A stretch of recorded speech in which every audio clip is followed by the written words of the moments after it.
artigo 12 da Lei 8.429, de 92, que é a lei que trata da improbidade administrativa. E hoje nós veremos, então, veremos aí outra esfera, né? Não é mais a esfera administrativa, não será mais uma autoridade administrativa que irá fazer o julgamento, que irá aplicar as sanções pertinentes, etc. Agora nós veremos um crime, né? E crime é uma infração que gera dano à sociedade. Então, o que é crime? Crime é toda ação ou omissão típica, antijurídica e culpável, né? Toda ação ou omissão que seja típica, antijurídica e culpável, né? Sempre, então, para comprovar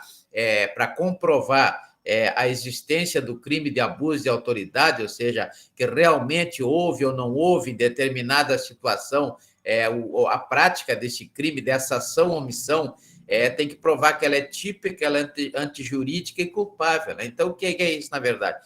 Quando o Ministério Público propõe lá a sua denúncia, nos termos do artigo 41 do Código Penal, ele tem que colocar lá na balancinha, né? O que é a balancinha? Eu costumo ver em várias camisetas aí a balancinha, e a balancinha exatamente significa o quê? Significa o devido processo legal. Uma vez que lá no artigo 156 do Código de Processo Penal, diz que o ônus da prova é daquele que alega, né? O ônus da prova é sempre daquele que alega. Que quando for a vez da acusação alegar, e como crime, o abuso de autoridade sendo um crime, ele, na verdade, ele produz um dano para a sociedade, né? O dano que ele produz é para a sociedade. Então, quem vai ser o titular dessa ação penal, lá do artigo 41 do Código de Processo Penal, da denúncia, será o Ministério Público, porque é o que prevê o artigo 129, inciso 1º, da Constituição Federal. Então, ele vai ter que colocar lá as provas, lá na balancinha do lado dele, lá vai ter que colocar naquele prato, né? Vai ter que colocar a tipicidade, a antijuridicidade e a culpabilidade, né? Senão não vai conseguir condenar ninguém. Então, para provar a tipicidade, rapidamente aqui, só fazendo um parênteses, para provar a tipicidade, ele vai ter que provar a conduta, né? Que a conduta, aquela ação ou omissão está prevista na lei, existe previsão na lei, né?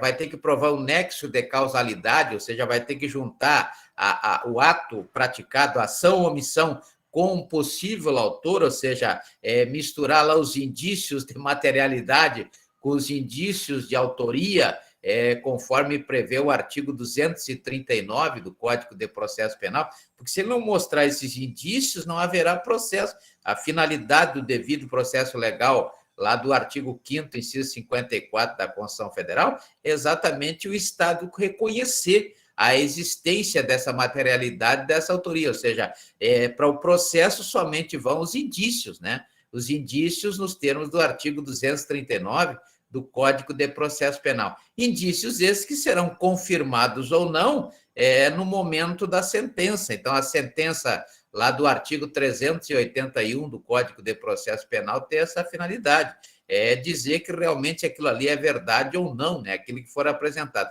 Então, o artigo 13 traz o nexo de causalidade e também, além da conduta, além do nexo de causalidade, ainda tem a responsabilidade subjetiva do autor, né? Ou seja, tem que demonstrar que o autor praticou aquela ação ou omissão, quando ele praticou o abuso, e aí que veio o problema.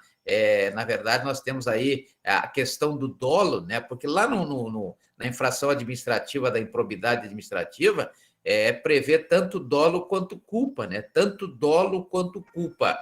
Claro que vai cair isso aí em função do projeto de lei 2505, 2505 de 2021, que vai transformar mesmo a infração administrativa da improbidade administrativa somente em dolo, né? Então, só será improbidade administrativa quando houver dolo, não será mais culpa, né? Porque eu sei, quando é que eu sei que um crime admite a forma culposa?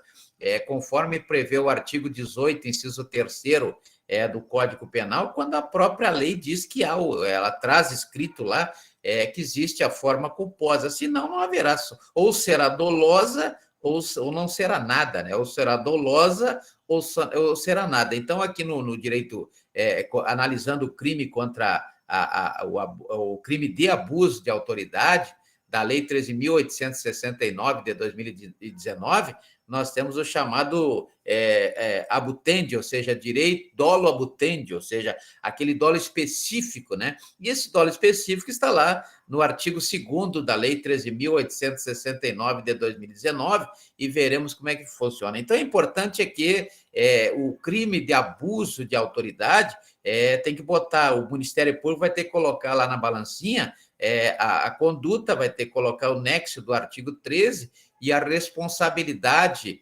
prevista no artigo 18, inciso 1º do Código Penal. A responsabilidade subjetiva do agente público, uma vez que quem pratica esse crime exatamente é o agente público, né? Então, vejam que terá que colocar na balancinha a responsabilidade subjetiva dolosa do agente público, como prevê o artigo 18, inciso 1º do Código Penal. Ainda temos, logicamente, né, naqueles crimes que exigem a demonstração do próprio resultado, né? Então, temos aí isso que tem que ser colocado lá na balancinha para que o Ministério Público possa conseguir aí a condenação de alguém. Tem que demonstrar que a conduta ela é antijurídica, porque se tiver algo que justifique a prática desse abuso de autoridade, como as dirimentes lá do artigo 23 do Código Penal, legítima defesa, estado de necessidade, estrito cumprimento, dever legal, etc., artigo 23 do Código Penal, será uma situação jurídica, ou seja, uma situação explicada, né? E, na verdade, para ser crime não pode ter explicação. Então, não tendo explicação, aí será crime, né? E ainda tem o culpável. O culpável, a primeira coisa é a imputabilidade, né? Para o Estado aplicar uma pena em alguém, esse sujeito tem que ser imputável. Se ele for inimputável, o Estado não poderá aplicar uma pena, poderá aplicar uma medida de segurança lá do artigo 96 do Código Penal, ele poderá aplicar aí uma medida socioeducativa a partir do artigo 112 da Lei 8.069 de 90, né? Mas aqui, como se trata de agentes públicos, então o que se leva em consideração é a aplicação da pena. Então tem que ter a imputabilidade, né? A imputabilidade do agente. Então é isso que tem que colocar na balancinha. E do outro lado, logicamente, quando for fazer a defesa, aí o réu, né, que tem o direito à defesa como um direito constitucional fundamental previsto no artigo 5º, inciso 55 da Constituição Federal, ele vai fazer a sua defesa com base no artigo 396-A do Código de Processo Penal e vai colocar tudo ao contrário. Então, naquele prato do lado dele, ele vai alegar na defesa, na resposta lá do artigo 396-A, e vai ter que colocar as provas lá na balancinha, seja prova documental, pericial, testemunhal, para tentar provar que tudo aquilo que o Ministério Público colocou do outro lado da balancinha, né, não é a verdade. Então, para que o juiz possa, então, lá no final, decidir o que é verdade, o que não é, com base no que prevê o artigo 381 do Código de Processo Penal. Então, a Lei 4.898 de 65, né, é uma lei que regulava esse direito, o direito de representação, e também regulava o processo de responsabilidade administrativa, responsabilidade civil e também responsabilidade penal, né? Então, infração administrativa, a infração civil e a infração penal eram reguladas por essa lei. Logicamente, especificamente, naqueles casos de abuso de autoridade, né? Logicamente que esse processo ele foi sendo ultrapassado, vinha sendo motivo de várias críticas, né?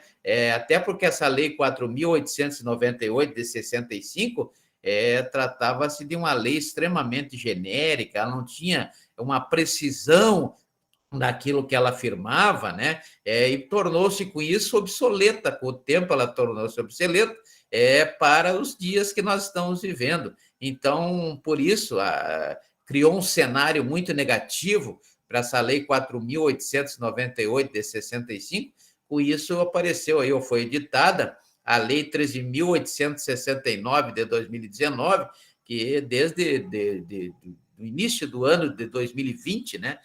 2020, essa lei de 13.869, ela é de 19, mas ela começou a ter a sua vigência exatamente dentro da ideia da vacância, né? Aí passou a valer a partir de janeiro de 2020,